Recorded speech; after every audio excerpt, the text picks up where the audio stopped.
Bom dia, irmãos. Meu nome é Eliene, sou de Feira de Santana, faço parte sou ovelha de Erivelto. Primeira vez que eu vim para Baixa Grande foi em 2009, vim com minha família, meu esposo, meus filhos. Tivemos a oportunidade de fazer o CPP em 2011, vim com toda a minha família, fiz o CPP aqui, junto com Milton, Esté e José. E de lá para cá, eu acho que de 2009 para cá, acho que só 2 escolas que eu não vim. Se eu não me engano, foi em 2010 e 2012 que a gente não esteve presente aqui. Mas de lá para cá, sempre que eu posso, estou aqui. Sou igual a Erivelto, né? Para mim, o ano começa depois da Escola de Profetas. Para mim, é um prazer estar aqui com vocês. Também um desafio, né? A última vez que eu estive aqui na frente foi em 2000, se eu não me engano, foi 21, 22... Não, aqui na frente? Mais ou menos isso aí. E eu tive infelizmente não cumpri minha tarefa, né? Tive um desmaio aqui na frente. Estou sendo curada hoje, né? Tive um pouco de dificuldade de dizer sim por causa disso, né? Eu passei um período traumatizada, mas o Senhor ministrou que havia um outro sentimento no meu coração, por isso que eu estava fugindo. Mas eu falei com ele, então eu estou disposta a ser curada, me liberta, né? Então estou aqui nessa manhã, espero poder contribuir, espero poder abençoar os irmãos, né?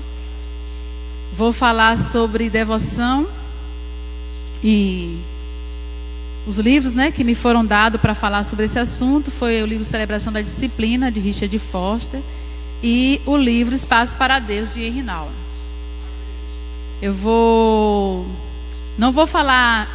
Vou falar um pouco, né, sobre as disciplinas espirituais. Tive um desafio ainda porque eu sou uma pessoa que não sou boa de fazer síntese, tá, gente? Resumo não é muito a minha praia. Eu acho tudo importante você ser falado, mas eu segui um pouco na linha daquilo que eu senti Deus ministrar meu coração. E eu não vou entrar exatamente de como fazer as disciplinas, mas eu senti um pouco da gente pensar o porquê fazer, para que fazer, né? Que resultado a minha vida de disciplina, de praticar as disciplinas espirituais pode trazer na minha vida? E de que aspecto ela pode mudar o meu coração, me tornar mais parecida com Jesus? É um pouco nessa linha que eu vou seguir nesta manhã, né? Então vamos lá. Devoção. Primeiro eu vou falar o que significa a palavra devoção, que ela vem do latim devotine, significa apego sincero e fervoroso a Deus, observância de práticas zelosas, afeição, dedicação, sacrifício, culto e piedade.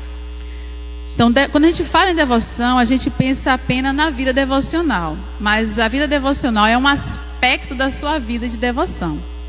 Faz parte de você conhecer o quanto que você conhece Deus, o quanto que você é atraído por Ele, o quanto que a beleza dele te fascina e te leva a viver essa vida para Ele. Então, devoção é uma vida onde você conhece esse Deus, onde você tem revelação do Deus vivo, da pessoa de Jesus Cristo, da pessoa do Espírito Santo. Você quer relacionar com Ele, quer continuar crescendo a cada dia nele, e isso acaba afetando a sua vida e você demonstra ela na sua maneira de viver, falar, pensar. Enquanto que você é afetado por Deus. Então a vida de devoção não é só você praticar o devocional, tá ali, mas é uma vida, é um estilo de vida, uma vida onde você vive inteiramente para agradar esse Deus. É uma vida onde você vive entendendo que você foi chamado para o louvor da glória dele, uma vida que glorifica o Senhor. Essa é uma vida de devoção, né? Então ele falou lá, apego sincero e fervoroso a Deus, observância de práticas religiosas, afeição, dedicação, culto, piedade. Então isso é devoção. Eu peguei esse elemento de devoção, tem um material do F. Robb, falado fundamentos da devoção. Depois até eu posso disponibilizar no grupo para vocês. Eu achei bem interessante. E ele falou quais são os elementos, né, o que compõe uma vida de devoção. A adoração, ele falou, é reconhecer a grandeza, a santidade e a majestade de Deus. Quando você reconhece que Deus é, você leva uma vida onde você o adora, onde você o glorifica. obediência, submeter-se à vontade de Deus e obedecer aos seus mandamentos. Quando eu conheço esse Deus, sei quem Ele é, entendo a obra que Ele fez na cruz através de Cristo na minha vida, e isso vai me levar a uma vida de querer me submeter inteiramente à vontade dEle e obedecer aquilo que Ele fala na sua palavra. Também é uma vida de comunhão, cultivar um relacionamento íntimo com Deus através da oração e estudo da palavra. Então vai me levar aquilo que a Arivelto falou, né, sobre relacionamento, se relacionar com Deus, entender que foi essa obra que Cristo veio fazer. Quando Deus criou o homem, Ele queria ter essa vida, né, de comunhão com o homem. Infelizmente o homem peca, sai do propósito de Deus, mas Jesus vem para nos levar de volta a esse lugar. Então a minha vida de devoção é uma vida onde eu tenho um relacionamento íntimo com Deus, onde eu me coloco no lugar de oração e também a palavra, eu estudo a palavra para conhecer mais dele e me tornar cada vez mais parecido com ele. E também vai nos levar a uma vida de serviço, usar os dons e talentos para servir a Deus e também servir ao próximo. E isso é uma vida de devoção. Falando sobre isso, e eu vou usar o livro de Henri Nouwen, né, Espaço para Deus, ele vai falar, a gente sabe, a Arivelto falou um pouco sobre isso aqui, quando ele falou sobre relacionamento, sobre aliança, que infelizmente com o pecado a nossa vida foi afetada, né, de várias formas, de várias maneiras, e ele vai, no início do livro dele, ele vai falar sobre isso, né, o que é que está impedindo que a gente viva essa vida de devoção para Deus, como ele fala, a vida espiritual, né? Eu vou tentar falar um pouquinho sobre isso também nessa manhã. Ele começa esse livro falando, abrindo lá, eu queria que vocês abrissem em Mateus 6, por favor. Gostaria que alguém lesse. Mateus 6, do 31 até o 33.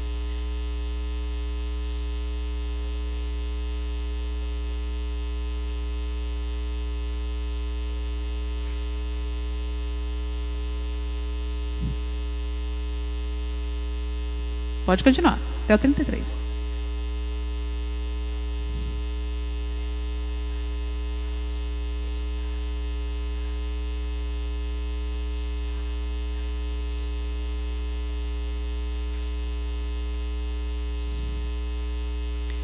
Bom, então ele inicia o livro dele falando sobre, em cima desse versículo, né? Esse versículo está lá no Sermão do Monte também, onde Jesus vai falar para a gente não estar ansiosos, inquietos, preocupados com as coisas diárias do nosso dia a dia, o que comer, o que beber, o que vestir, tá?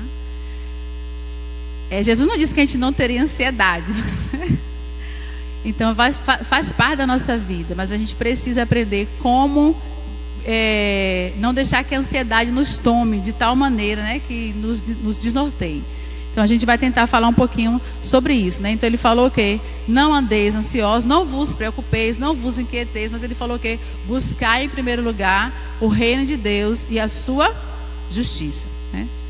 É o que o Senhor Jesus vai falar aí. Então nesse Jesus fala assim, deixa eu ler aqui de novo, né?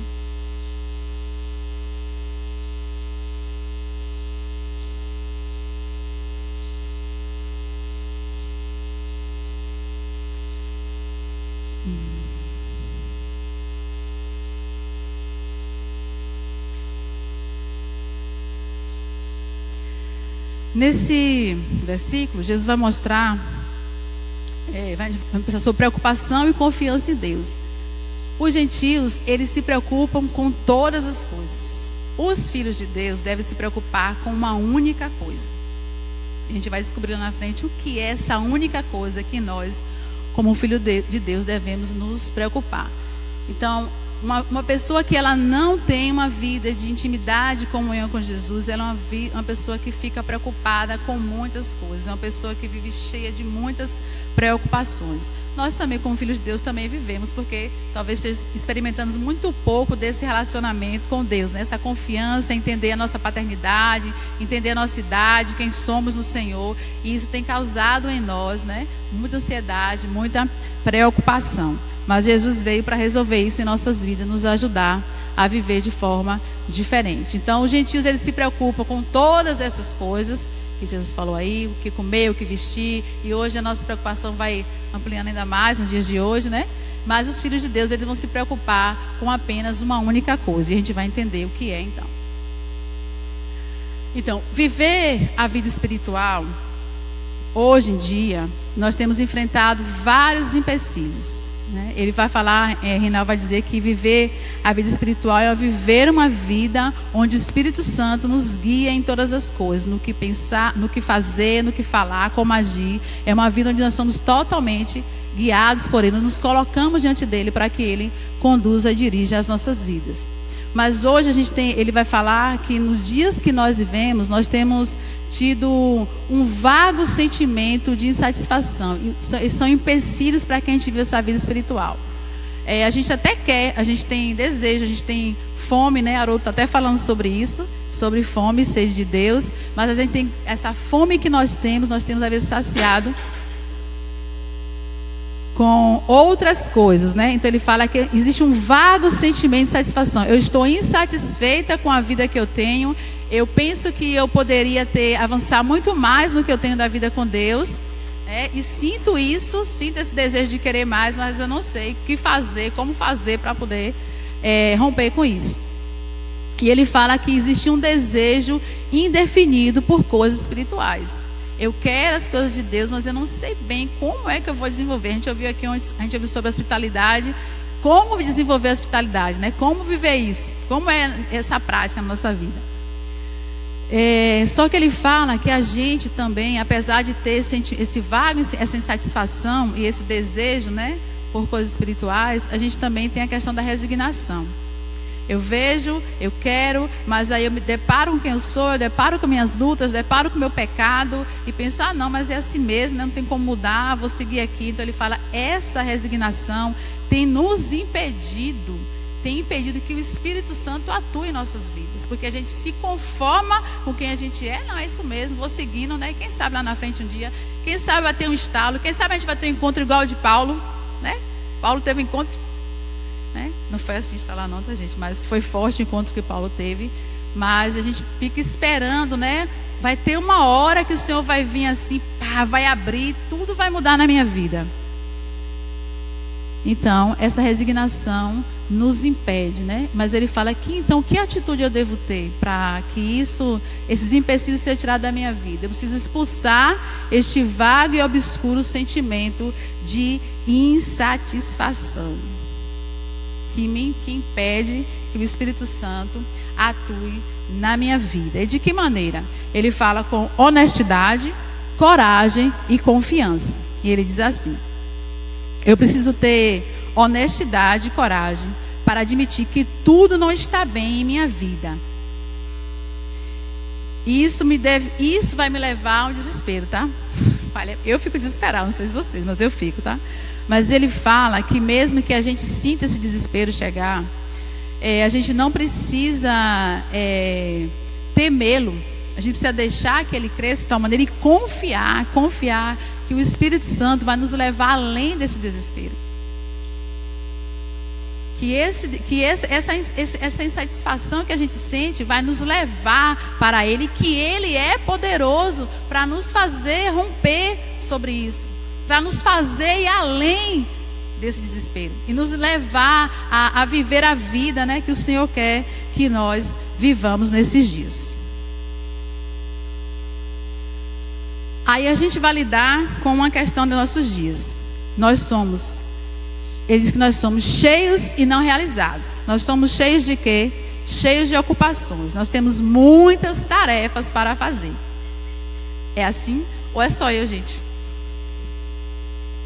Né? Às vezes a gente pensa que o nosso dia tá curto para tanta coisa, né? Falando como dona de casa, você ser mãe, cuidar de filho, marido, hospedar a igreja na sua casa, se dedicar, então às vezes, né, família, seus familiares que às vezes você tem que socorrer, tantas coisas. Se você trabalha fora, então eu não trabalho, tenho menos essa preocupação, né? Mas trabalho em casa, que é pior ainda. Mas quem trabalha também, uma mulher que trabalha fora de casa, como é que lida com o trabalho fora de casa, chegar em casa, cuidar de vida, família, tudo mais, né? E ainda às vezes todas as ocupações na congregação e tudo mais, como lidar com tudo. Então, as muitas ocupações tem às vezes nos feito ficar cansados, né, fadigados, perdidos. Meu Deus, como é que eu vou conseguir dar tempo para tudo isso? Além disso, nós temos as preocupações e os sis, nós temos os preocupados. A gente se preocupa, como está ali, né? E se eu ficar doente? E se eu for demitido, perder meu emprego, como é que vai ser, né? E se acontecer uma guerra, como é que vai ser? Como é que vai ser o nosso país? Como é que a gente vai lidar com as situações, né? E os filhos, e se meus filhos não se converterem, se os meus filhos se desviarem, se os meus filhos não foram bem na escola, e se os meus filhos, e se.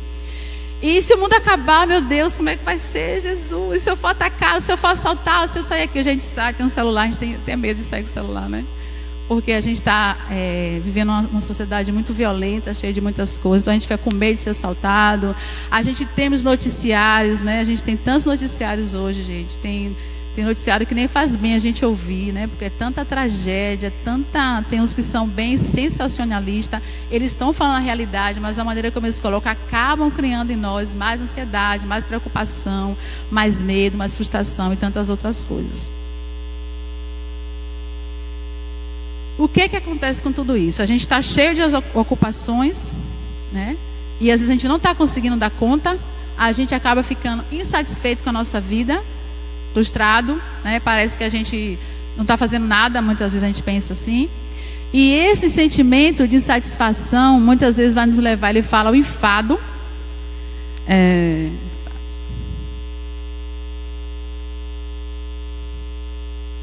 O que é você estar enfadado? Ele fala tédio.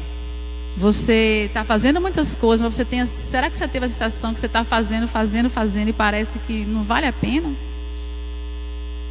Parece que não está tendo o resultado esperado, né? A gente às vezes tem essa sensação. Poxa, eu estou com tantas coisas para poder fazer. Será que minha vida está valendo a pena? Será que o que eu estou fazendo tem alguma relevância, né? E isso nos toma. Depois ele vai falar que o fato de a gente estar insatisfeito, né, enfadado com muitas coisas, vai gerar na gente um ressentimento. O que é o ressentimento? A gente às vezes está servindo as pessoas, a gente começa a pensar, poxa, mas será? Eu não estou sendo reconhecido.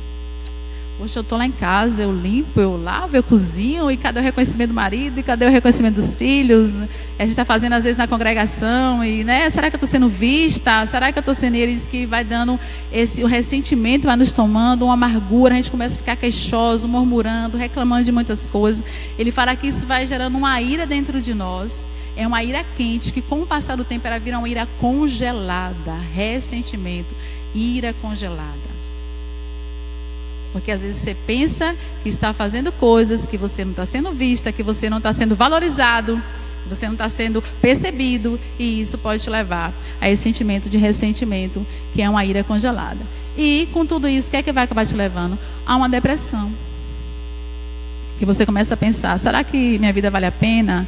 Será que eu faço diferença no mundo? Será que se eu partir, alguém vai notar, alguém vai perceber? E isso é o que mais tem acontecido hoje dentro da igreja também, irmãos, no mundo e na igreja, e isso tem sido bem forte, né? Essa questão da depressão, ela tem tomado muitos corações. Tudo isso, todos esses sentimentos, enfado, ressentimento, depressão, são sentimentos de desligamento, de não pertencimento. Nós nos sentimos desligados. Nós estamos tão cheios de tantas coisas que muitas vezes nós estamos desconectados de nós mesmos. Nós nem sabemos quem somos. Estamos perdidos em nossa identidade. Nós precisamos mais do que nunca nesses dias ter revelação de que nós somos filhos de Deus. A nossa identidade é que nós somos filhos de Deus, fomos chamados por Ele para viver para a glória dele, para poder agradá-lo inteiramente. E nós temos um Pai, nós temos um Deus que é nosso Senhor. Erivelto falou sobre isso, da vida de Cristo, do relacionamento que Jesus tinha com Deus. Jesus era totalmente resolvido porque Ele sabia quem Ele era, Ele sabia a quem Ele pertencia. E nós precisamos também saber a quem nós pertencemos, para que esse sentimento de desligamento, não pertencimento, seja tirado da nossa vida. Isso nos leva a uma vida fragmentada, que é essa vida sem identidade. Eu não sei quem eu sou. Às vezes a gente pensa que o que me define, o que nos define é o que nós fazemos, né? no livro de Michel, Cultura de Oração, ele vai falar que as pessoas pensam, você pergunta, se a pessoa é médica, que ela é médica. Ele fala, não, ela não é médica. Médico é o que você faz, é o seu serviço. Você não é médica, você é um filho de Deus. Meu filho hoje é policial. Tenho conversado com ele sobre isso. Eu falei, o que te define não é o fato de ser policial. Você é um filho de Deus que exerce a função de policial. Então aquilo que nós fazemos não é quem nós somos, é a função que a gente exerce. Eliette não é professora. Eliette é uma filha de Deus que trabalha como professora, serve a humanidade como professora. Isso faz diferença, né? A gente precisa saber quem nós somos no Senhor. E muitas vezes esse sentimento nos leva a uma solidão, né? Que essa nos leva a esse lugar de depressão.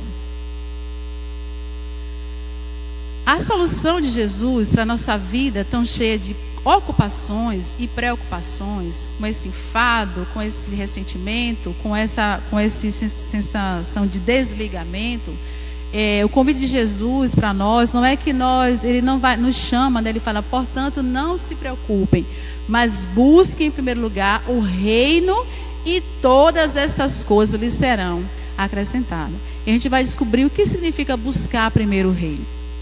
A gente ouve muito sobre isso, né? Inclusive no livro de Asher, ele vai falar sobre, tem uma lição na apostila 3 dele, que ele vai falar que o reino começa no coração. Mas vamos lá.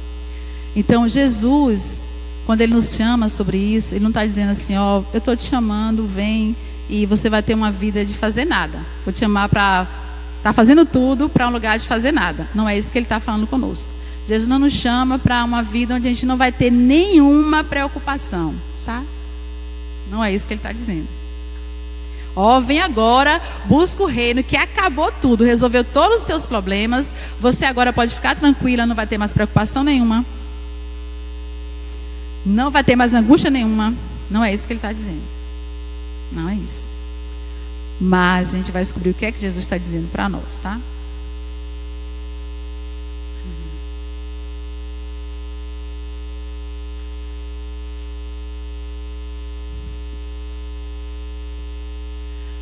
O que Jesus está dizendo para nós é para a gente mudar o centro do nosso coração.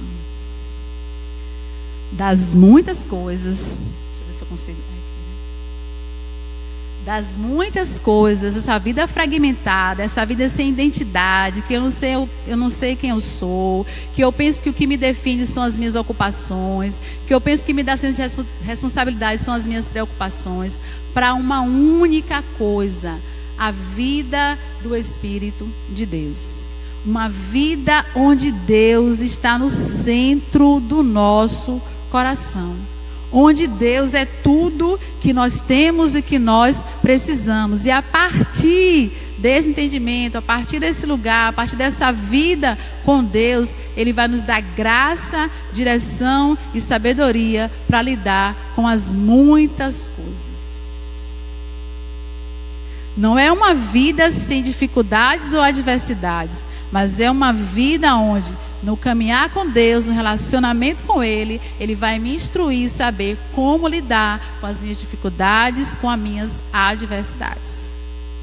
Tem um texto da Romanos que fala assim, que todas as coisas cooperam para o bem daqueles que amam a Deus, que são chamados segundo o seu propósito. Então, todas as coisas são todas. Então, às vezes, dificuldades que vêm, adversidade, doença, pode nos ensinar, gente, a confiar mais nele, a crescer nele, né? Haroldo escreveu um livro, tem falado sobre isso, quanto ele aprendeu agora no processo que ele tem passado com o câncer.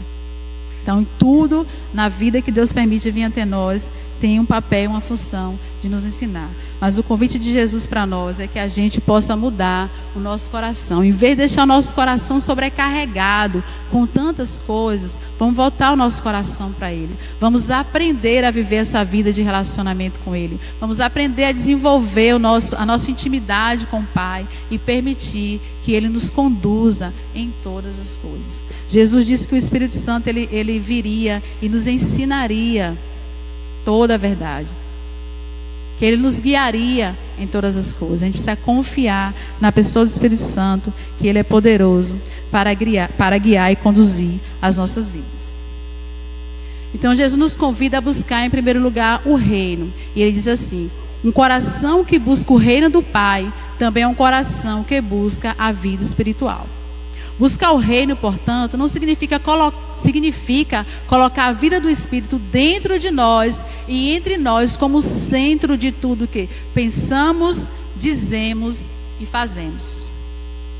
Jesus é o nosso modelo de como viver esta vida do Espírito de Deus. Se a gente se debruçar sobre os evangelhos e observar a vida que Jesus viveu, a gente vai ver que Ele não tinha uma vida despreocupada, era bastante atarefado, muito, né? A gente vê em vários episódios sobre isso, mas Ele tinha essa vida onde o Espírito Santo o guiava e o conduzia. Então, se a gente quer saber como viver a nossa vida espiritual, vamos olhar para a vida de Jesus, que Ele é nosso modelo, Ele é nosso exemplo, né?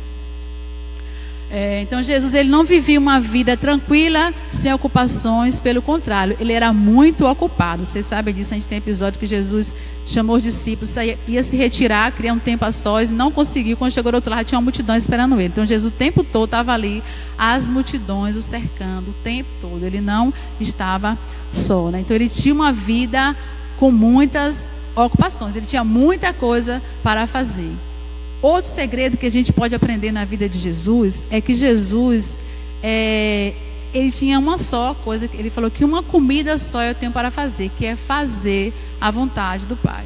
Então Jesus viveu a sua vida aqui na terra. Ele veio e encarnou como homem para nos ensinar como viver essa vida para Deus, né? Aquilo que Adão não conseguiu viver, Jesus veio nos ensinar como viver. Então Ele tinha uma vida onde a vontade do Pai era o centro. Ele disse que não fazia nada que Ele não viu o Pai fazer. Ele estava constantemente, né, conversando com o Pai, em relacionamentos. A gente sabe que quando Ele foi escolher os discípulos, Ele passou a noite inteira orando para poder escolher os 12. Então Jesus, Ele tinha essa vida de dependência com o Pai através da pessoa do Espírito Santo. Essa vida de obediência de Jesus era uma atenção total e destemida ao seu Pai amoroso. Entre o Pai e o Filho há somente amor. E Reinaldo vai mostrar que esse amor era a pessoa do Espírito Santo. A terceira pessoa da Trindade é esse amor que havia entre o Pai e o Filho. E esse mesmo amor, Romanos fala, que foi derramado em nossos corações. O Espírito Santo já foi derramado sobre as nossas vidas. Ele fala assim: o Pai é completamente aberto para o Filho e este totalmente aberto para o Pai.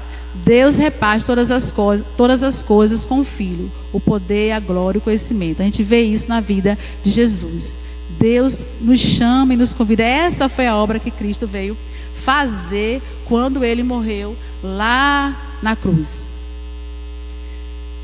Ele morreu a nossa vida para que a gente pudesse viver a vida dele. O convite de Jesus para nós é para uma vida de cruz. Eu não vou entrar muito, Erivelto falou um pouco sobre isso. Então o que Jesus veio fazer foi nos ensinar a buscar o reino de Deus em primeiro lugar, que é colocar Deus no centro da nossa vida, voltar o nosso coração inteiramente para Ele. Tá? A gente tem cantado muito nesses dias, a igreja tem cantado muito, né, no Brasil afora, no mundo afora, essa questão de nosso coração ser todo dele, tudo para Ele, né? A gente tem falado sobre escolher a boa parte. A gente gosta muito da história de Maria, é uma história que mexe muito conosco, né? A gente quer também aquilo que Maria tinha ali aos pés de Jesus. Então esse é o nosso desejo. Jesus nos convida para isso, buscar o reino de Deus em primeiro lugar. Então Ele veio resolver o problema que Adão criou lá atrás, veio nos reconectar de novo com Deus, nos levar de novo a esse relacionamento íntimo com Ele. Ele quer nos inserir. Ele quer nos inserir na comunidade de amor que há entre Ele e o Pai, né? Erivelto leu o texto de João que fala, né, que Ele quer que nós sejamos um com Ele e nos levar a esse caminho. Isso vai nos levar a um caminho de obediência, uma vida de entrega e rendição total ao Senhor.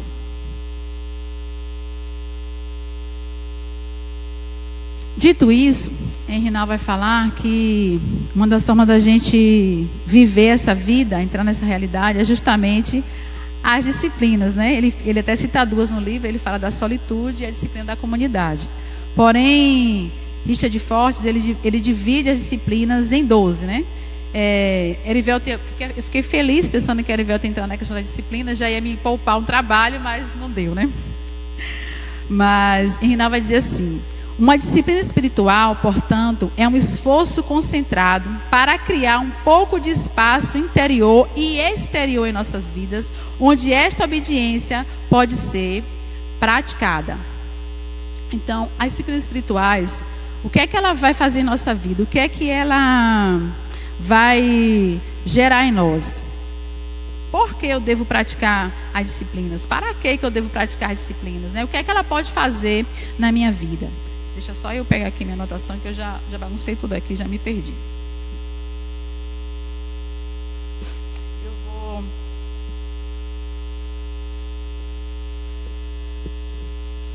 Antes de eu falar sobre elas, o que é que elas, eu vou explicar um pouquinho o que é que a gente pode...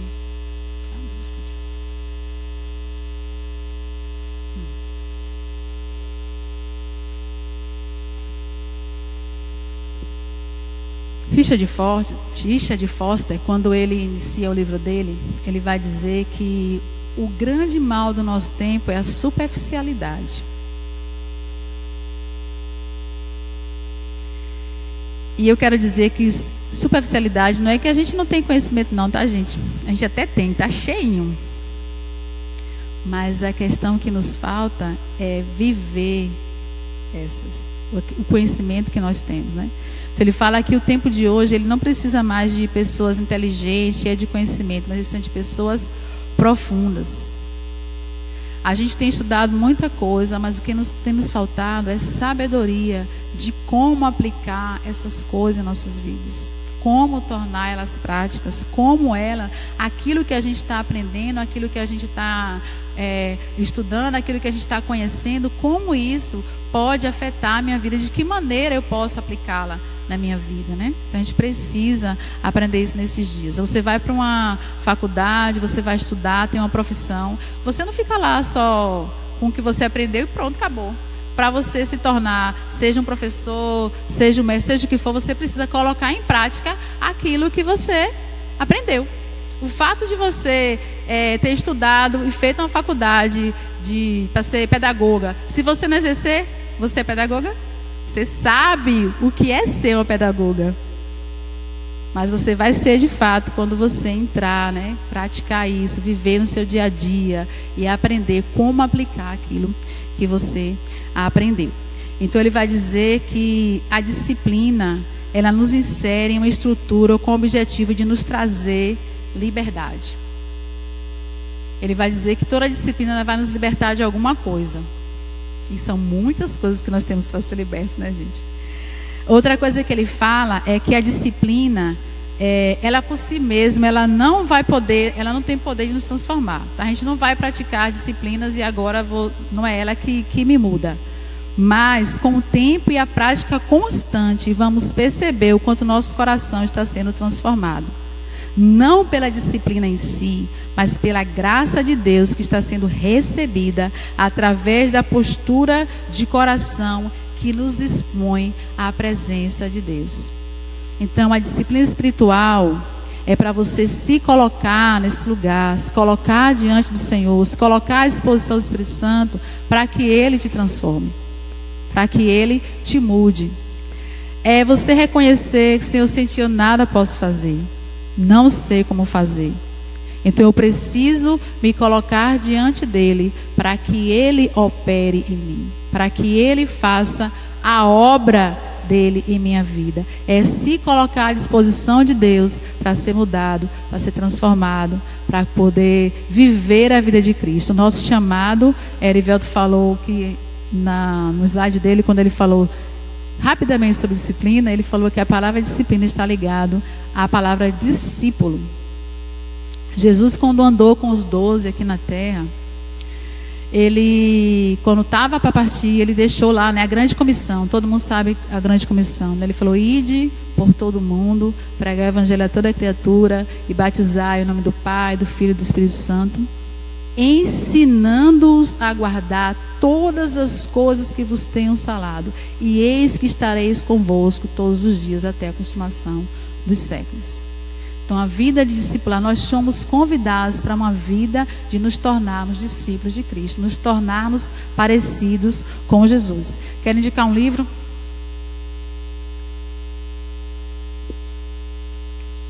Discipulado começa com contemplação, tá? Flávio me lembrou dele, desse livro. Já tinha visto, né? O Jesus Cop traduziu e tá vendendo. E eu comprei ele, mas não tive tempo de ler, porque ele já chegou bem em cima dos dias. Mas no período que Flávio falou, eu procurei e achei um audiobook que ouvi algumas coisas sobre isso, né? Ele vai falar que discipulado ele começa com contemplação. É você conhecendo quem é Deus, né? E a cada dia se aproximando mais dele, desejando ser mais parecido com ele, que você vai ser transformado, né? Tem um texto que fala que você se torna semelhante àquilo que você, um salmo fala, né? Você se torna semelhante àquilo que você contempla. Então, as disciplinas espirituais é um meio de você ir para esse lugar de contemplar e conhecer mais o Senhor. Conhecer o coração dele, conhecer a mente dele. E na medida que a gente vai conhecendo, a gente vai desejando ser parecido com ele, né? Tem um irmão chamado Dallas Willard, ele tem um livro Espírito das Disciplinas, e ele vai falar sobre isso. Ele fala que o grande problema da igreja hoje é que a gente não entende a questão do discipulado.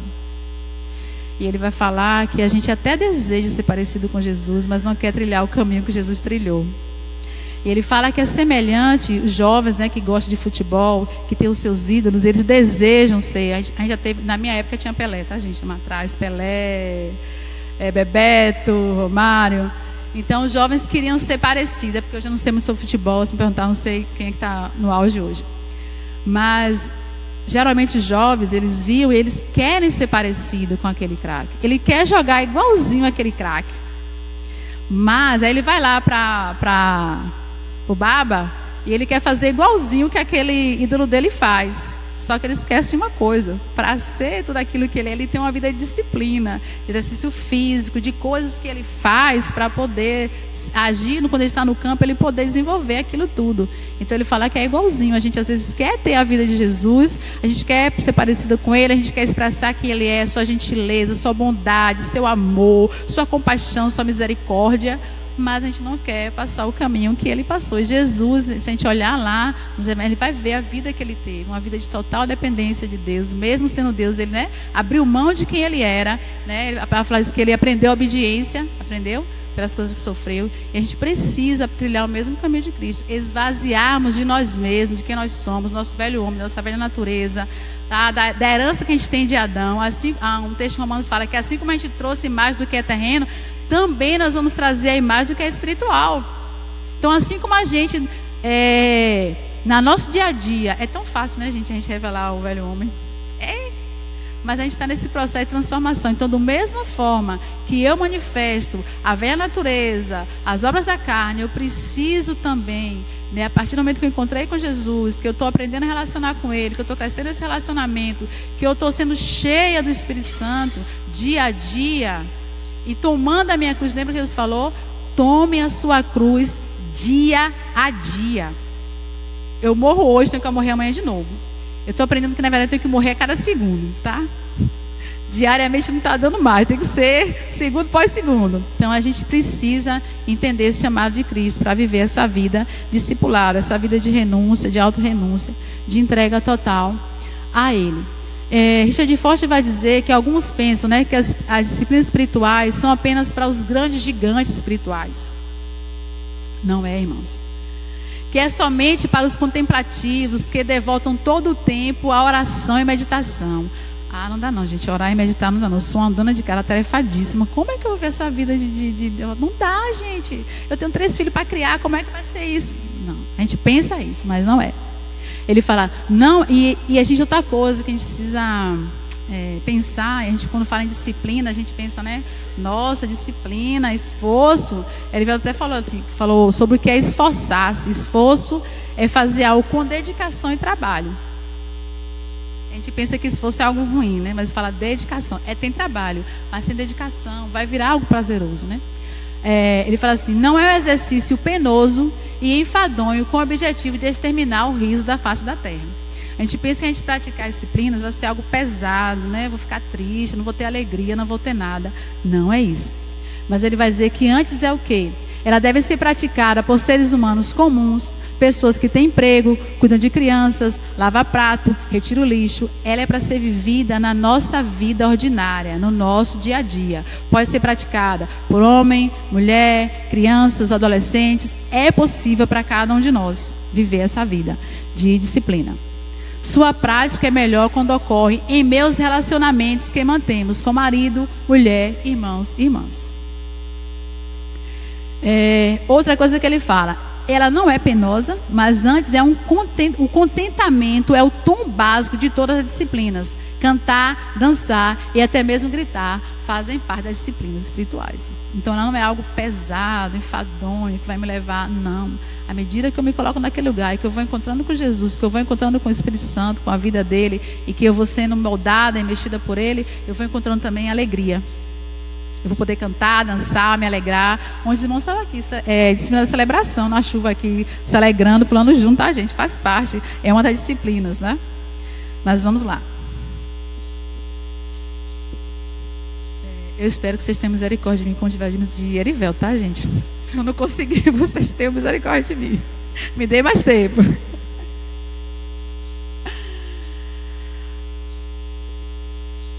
tem uma hora aí? Mas depois pode ser rapidinho. Pode ir, né? Acho que eu consigo. Então, qual é o propósito das disciplinas espirituais na nossa vida? O propósito dela: libertar o ser humano da escravidão sufocante ao interesse próprio e ao medo. Então ela vai libertar a gente de nós mesmos, tá?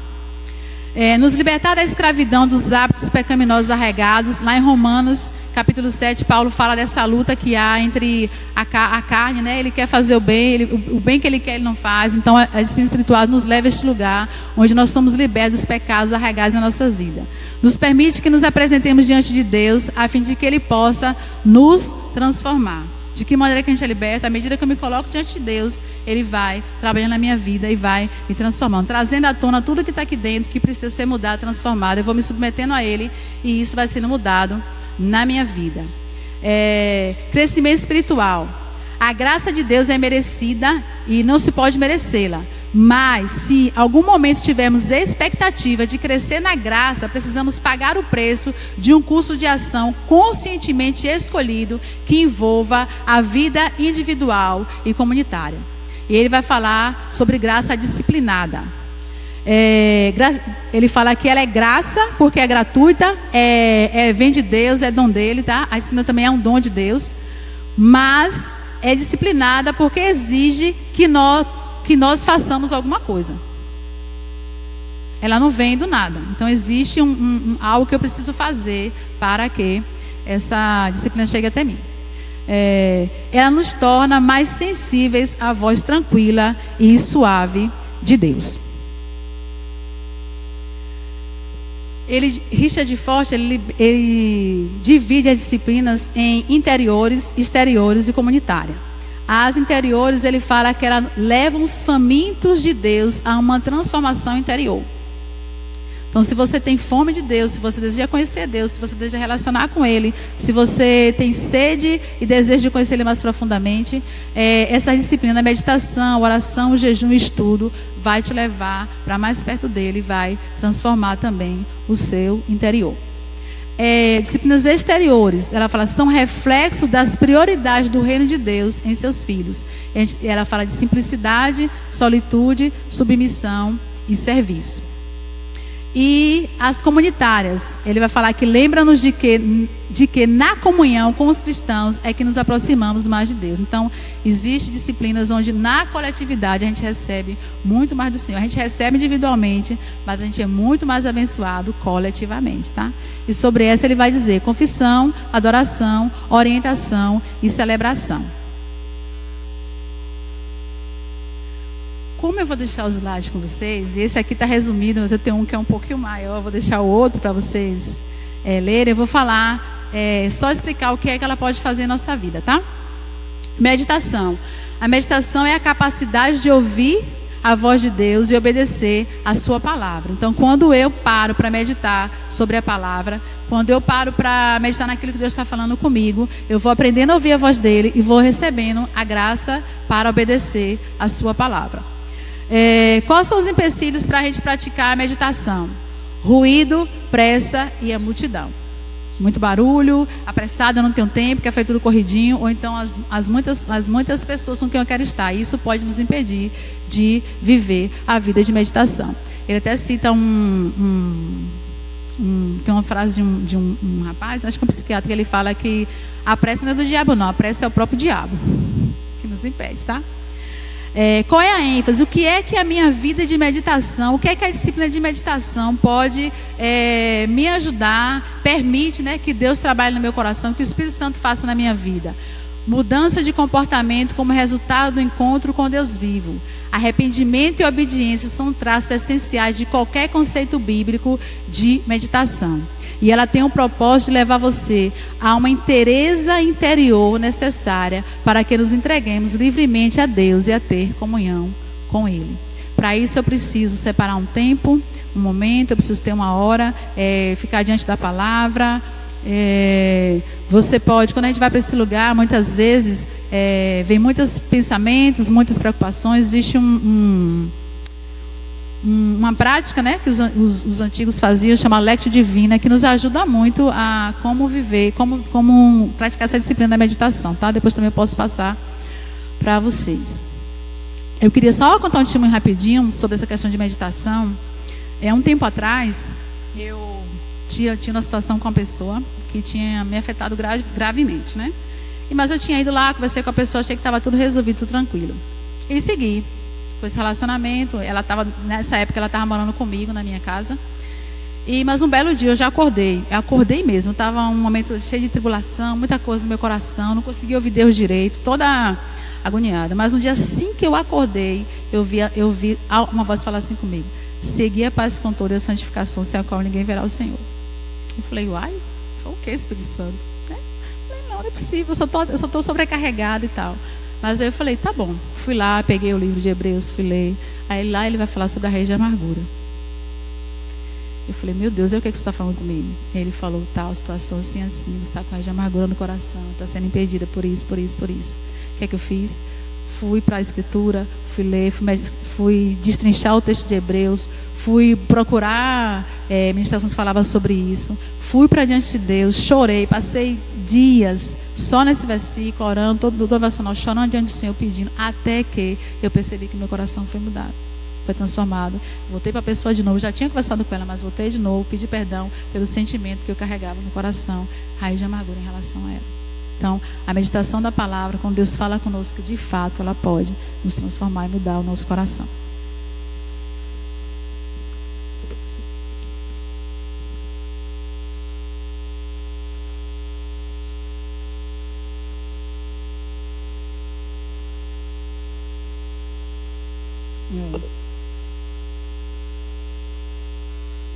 Você resolve aparentemente, me parece que está tudo ok, mas às vezes tem sentimento no seu coração que está lá.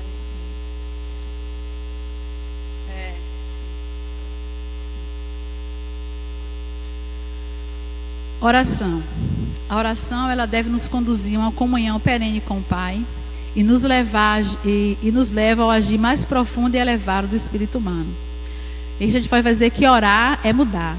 Quanto mais perto de Deus nós chegamos, mais veremos a necessidade de sermos conformados a Cristo e desejaremos de todo o coração que isso se torne realidade em nossas vidas. Ele vai dizer uma coisa, ele fala que orar é mudar, e quando você corre desse lugar de oração, você está fugindo de ser transformado.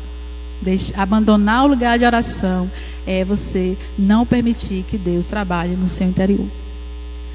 No decorrer da vida de oração, começaremos a orar segundo os pensamentos de Deus. Isto é, passaremos a desejar o que Ele deseja, amar o que Ele ama, querer o que Ele quer.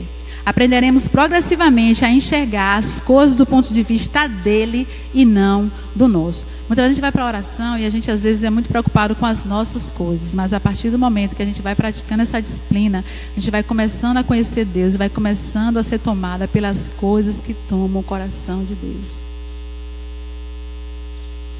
A gente vai sendo tomada pelos sonhos de Deus, pelo propósito de Deus, pelo desejo de Deus.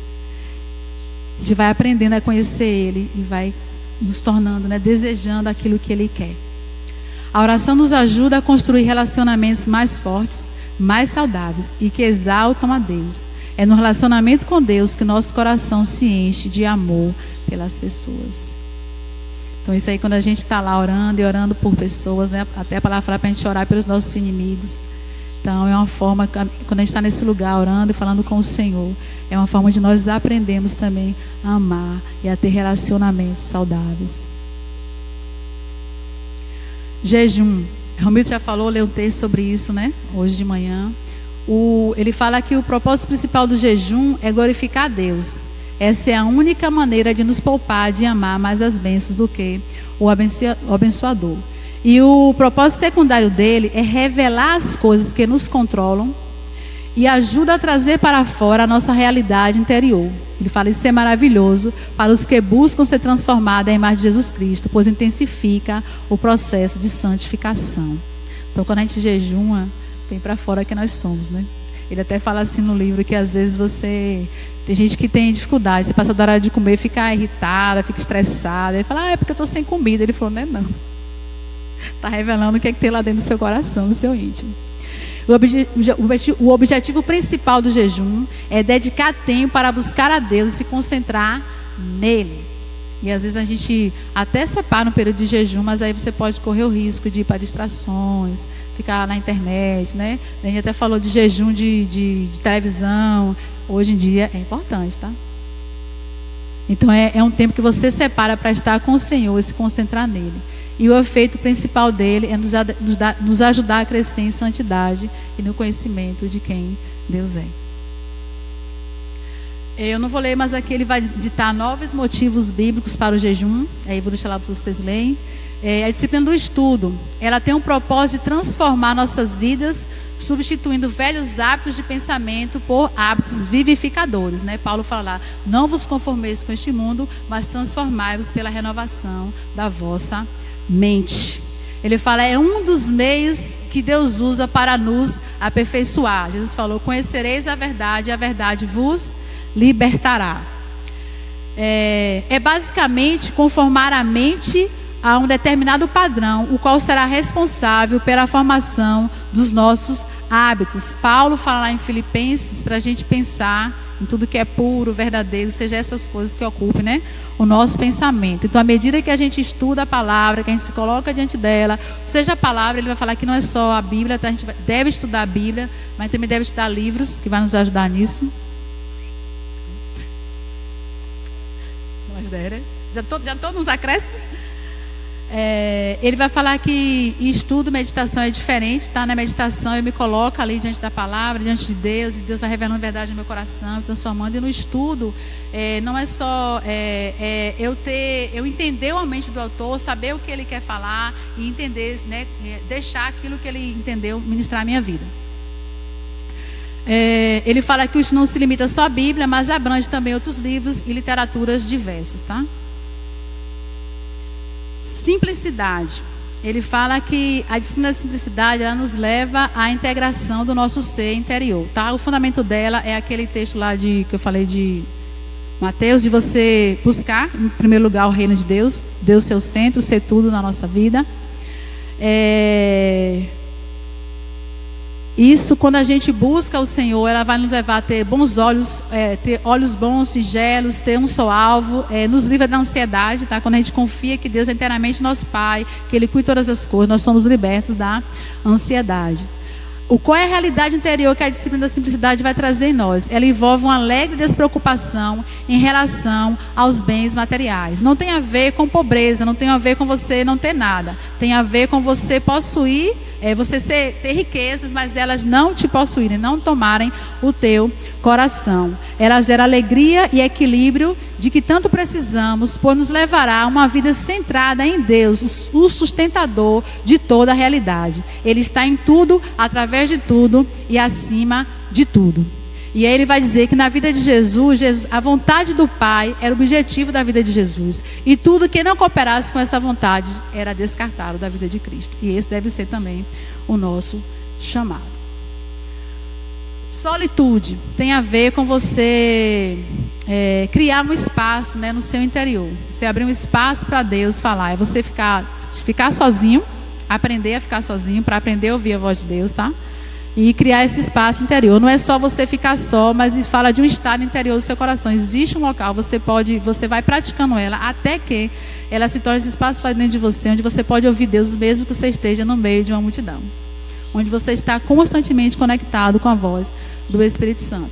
Ele fala que na solitude, à luz da eternidade, passamos a enxergar as coisas criadas que nos prendem, preocupam e oprimem. Deus faz novas todas as coisas quando a gente está nesse lugar, a disciplina.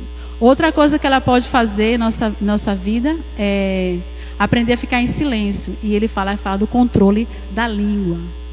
À medida que a gente aprende a silenciar e aprende a ouvir a voz de Deus, nós aprendemos também a controlar a nossa língua. Essa disciplina vai nos levar, vai nos ensinar a falar quando temos que falar e calar quando devemos calar. Vai nos levar a um domínio próprio, né? Seu fruto é a liberdade de não ter que nos justificar, mas permitir que Deus nos justifique. Então, às vezes, a gente vai ter situações onde a gente, naturalmente, né, diante de situações, a gente quer justificar, a gente quer explicar o porquê das coisas. Mas quando a gente aprende esse lugar de solitude no nosso interior, a gente aprende também a não querer se justificar, deixar que o Senhor nos justifique. Jesus fez isso, né? Diz que ele foi levado como ovelha muda para o matador. Ele fala que a disciplina da solitude, ela abrirá a porta para uma exposição mais profunda e completa diante da presença divina. Submissão. Submissão é a liberdade da necessidade de que todas as coisas sejam feitas do nosso jeito. Abre mão do controle. E qual é o fundamento dela? É justamente Mateus 16, 24. Jesus diz o quê em Mateus 16, 24? Quem lembra?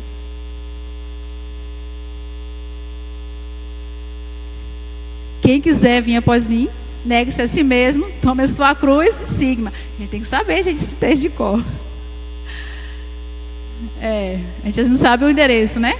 Mas então, a submissão é esse lugar, né? A autonegação é o fundamento da submissão. Ela nos livra da tendência de termos de satisfazer os nossos próprios desejos. O que ela vai fazer em nós? Ela nos ensina a priorizar o semelhante, manter o interesse deles acima dos nossos, nos livra da tendência que temos de querer nos satisfazer a nossa própria vontade, tá? Porque ela foi incompleta.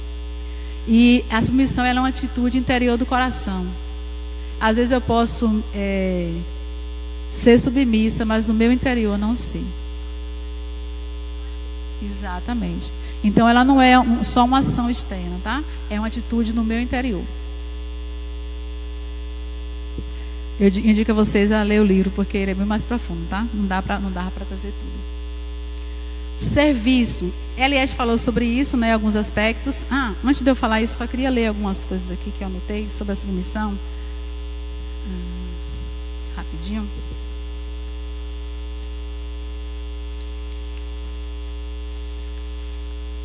Ele vai falar sobre atos de submissão. Ele fala que o primeiro ato de submissão nosso é a Deus, depois as Escrituras, depois a nossa família. E ele até fala que cada família deve ter um lema. Cada um cuide não somente dos seus interesses, mas também dos interesses dos outros, como está lá em Filipenses 2,4, tá? Ele fala que também é um ato de submissão ao nosso próximo, aqueles com quem nos encontramos durante a nossa vida cotidiana, né? E realizar pequenos atos de bondade para essas pessoas. Também ele fala sobre submissão à comunidade. Se existem trabalhos a serem feitos, tarefas a serem realizadas, nós a examinamos cuidadosamente para ver se são um convite de Deus a uma vida de cruz. Serviço. A serviço, ele vai dizer que ela é toda essa gente já está nas disciplinas exteriores, tá? Submissão, a nossa atitude interior vai gerar algo exterior. Então o serviço também, ele fala que ela já é uma expressão exterior da submissão. Ela começa com uma disposição interior que independe dos acontecimentos exteriores e que nos liberta da escravidão das pessoas. Se desejamos ser grandes no reino de Deus, precisamos nos submeter à disciplina do serviço para assim receber a liberdade da glória dos filhos de Deus. Jesus, quando estava lá na ceia, ele lavou os pés dos discípulos, né? A gente sabe que eles estavam lá brigando, querendo saber quem é que ser o maior. Jesus falou, ok, quem quiser ser o maior, seja quem? Aquele que serve, né? Então o serviço nos leva a esse lugar. Encontramos a liberdade Encontramos a liberdade de ser Senhor de nós mesmos quando nos submetemos a Cristo e não nos deixando dominar pela perspectiva alheia a respeito de quem somos. Então ela vai nos libertar. A gente às vezes fica tão preocupado com o que o outro vai pensar, o que o outro vai dizer. Então quando a gente nos submete inteiramente a Cristo, a gente é liberto disso, tá? E a gente acaba tendo controle de nós mesmos. Essa disciplina espiritual nos possibilita o desenvolvimento da humildade em nós. Cada vez que crucificamos a carne pelo serviço, crucificamos juntamente o orgulho e a arrogância. Então o serviço nos ajuda a nos tornar humildes. E Eliette falou sobre isso, mas ele falou algumas coisas. Eu queria dizer, é interessante que a disciplina do serviço não tem a ver só com coisas para fazer, tá, gente? Eu só vou ler, não vou dar para destrinchar, mas eu vou dizer, ele fala algumas coisas sobre atos de serviço. Ele fala, o serviço de afastar-se dos holofotes, fazer atos de serviço que geralmente passam desapercebidos. Isso te ajuda, tá? Serviço das pequenas coisas. Aí ele vai citar o exemplo de Dorcas lá em Atos, onde ela fazia roupas, agasalhos. Então você às vezes fazer pequenas coisas, também é uma expressão, né? Um ato de serviço. Ato de serviço, proteger a reputação do outro. Eu achei isso forte. Falei, meu Deus, não sabia que esse é um ato de serviço. Ele fala que isso nos livra da maledicência e vai evitar conversas caluniosas. Tá? Serviço de ser servido. É você se permitir que o outro te sirva. Eu tenho dificuldade nessa área, tá? Submissão é isso também. Serviço de gentileza. Ser amáveis com as pessoas ao nosso redor. Serviço da hospitalidade, que a Viviane já falou aqui, tá? Serviço de escutar, ele destrinchou muito bem sobre isso. E o serviço de compartilhar das palavras da vida. Aquilo que a gente recebe de Deus, a gente vai e compartilha com outros. E isso tudo são atos de serviço. É bem além, né? Confissão. É uma disciplina espiritual que envolve uma mudança objetiva em nosso relacionamento com Deus. A base para a gente ter uma disciplina de confissão, uma vida de confissão, é a obra redentora de Cristo, né? A obra de Cristo nos libertou dos nossos pecados, nos liberta de nós mesmos. Então a gente precisa ter uma vida de confissão diária dos nossos pecados, tá? Acho que o Romildo falou sobre isso aqui. Então a gente precisa aprender a confessar diariamente nosso pecado ao Senhor. E ele também vai falar da importância da gente confessar aos irmãos. A gente está estudando sobre relacionamento de aliança, está aprendendo sobre isso, 2 ou 3. Então a gente precisa aprender. Ele vai falar que tem coisas que a gente vai para Deus e confessa. Existe pecado na nossa vida que a gente vai para Deus e confessa. Só que a gente não é liberto, muitas vezes. Mas quando é que isso acontece? Quando a gente pratica o que Tiago 5,16 fala. Confessar os vossos pecados uns aos outros e orais uns pelos outros para que sejais curados, né? Então, a disciplina da confissão, ela tem nos ajuda a viver essa realidade.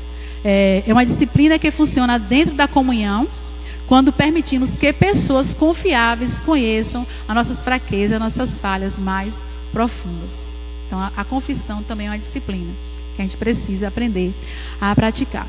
É um veículo de cura e transformação do espírito. Somente a confissão torna possível a comunhão profunda, e a falta dela explica a superficialidade encontrada nas igrejas.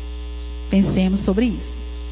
A confissão dos nossos pecados a Deus deve ser diária. Precisamos ter um estilo de vida de arrependimento para que o Espírito Santo possa nos purificar dos nossos pecados. E no livro ele vai dizer, vai te ensinar como você fazer para confessar, né? Ele manda até você às vezes listar coisas que vêm, como você ser uma pessoa, como você confessar e como você ser uma pessoa que ouve a confissão. Ele tem instrução para os dois, está lá no livro. A adoração. Aí a gente está entrando nas disciplinas comunitárias, né, que a gente vive coletivamente. Na adoração reconhecemos reconhecemos e expressamos a grandeza, a beleza e a bondade de Deus. Eu tenho pensado muito sobre essa questão, irmãos, e tem muita canção que a gente tem cantado, que eu tenho refletido se o que eu estou cantando realmente eu compreendo e entendo, de fato e de verdade. Se eu falo com o meu coração ou se eu estou apenas repetindo palavras que outros falaram. Ele diz que sempre que a palavra adoração aparece na Bíblia, ela está ligada a algo que fazemos para honrar quem Deus é. Então, a minha adoração é uma resposta a quem Deus é. Tem a ver com a dignidade de Deus, com quão digno Ele é. Nós cantamos aqui que Ele é digno de tudo, né? Então, a adoração tem a ver com isso. É reconhecer a dignidade de Deus, reconhecer quem Ele é. E ele vai falar que as expressões físicas de adoração é prostrar-se, ficar em pé, ajoelhar-se, levantar as mãos, bater palmas, levantar a cabeça, baixar a cabeça, dançar e por aí vai. Então, às vezes a gente vem para o culto e a gente está com dificuldades. Ah, não estou bem, não estou legal. Mas você não adora porque você está bem ou está legal. Você adora porque Deus é digno.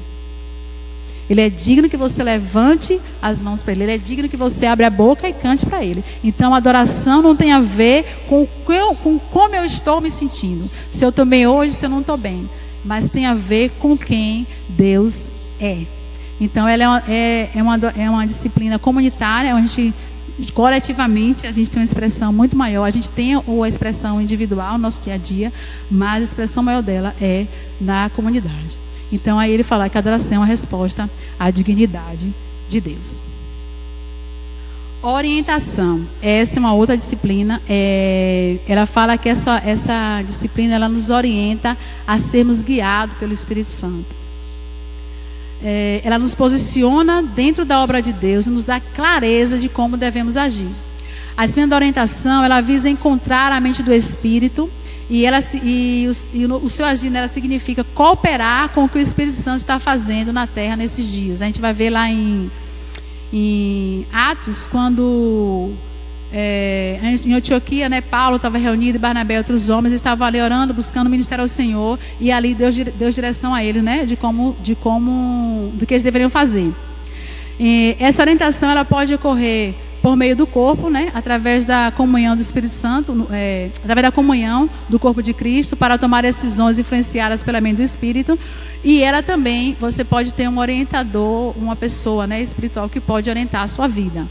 Às vezes ele fala que não precisa ser exatamente um líder, mas precisa ser alguém maduro, alguém que tenha também uma vida de devoção, que ela vai te ensinar, vai te conduzir a como desenvolver uma vida com Deus, tá?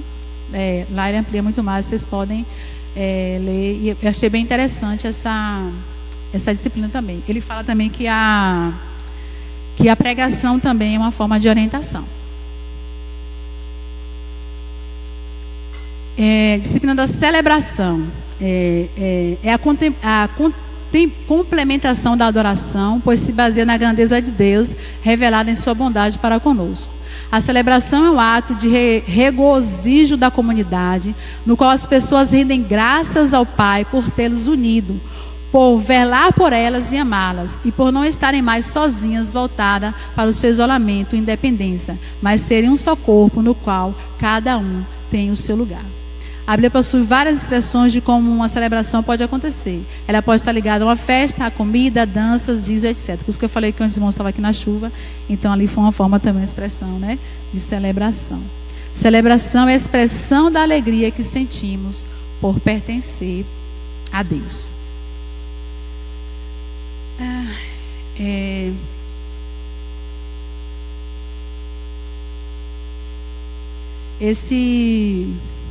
Em Rinal, ele fala sobre a disciplina da solitude, que é criar esse espaço vazio onde Deus pode falar conosco. E ele vai falar da disciplina da comunidade. Ele fala: é o esforço de criar um espaço livre e vazio entre pessoas, onde juntos possamos praticar a verdadeira obediência.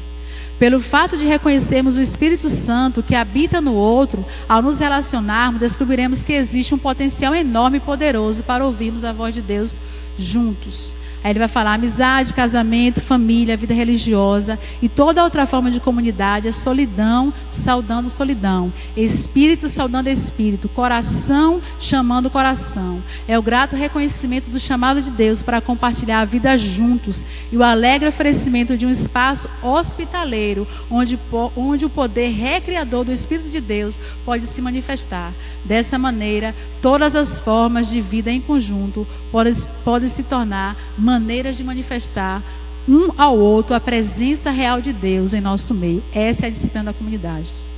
Quando nos reunimos, é quando ele fala: é solidão tocando solidão. É o Deus que está no outro encontrando com o Deus que está em mim. Já estou finalizando, tá? Essa aqui é uma frase do livro de Dallas Willard, O Espírito das Disciplinas. Ele vai dizer assim: o espírito das disciplinas nada mais é do que o amor a Jesus e a vontade resoluta de ser como aquele que amamos.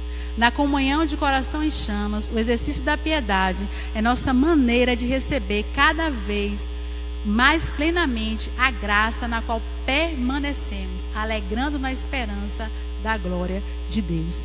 Então, essa é a essência de por que devemos praticar as disciplinas espirituais. Amém?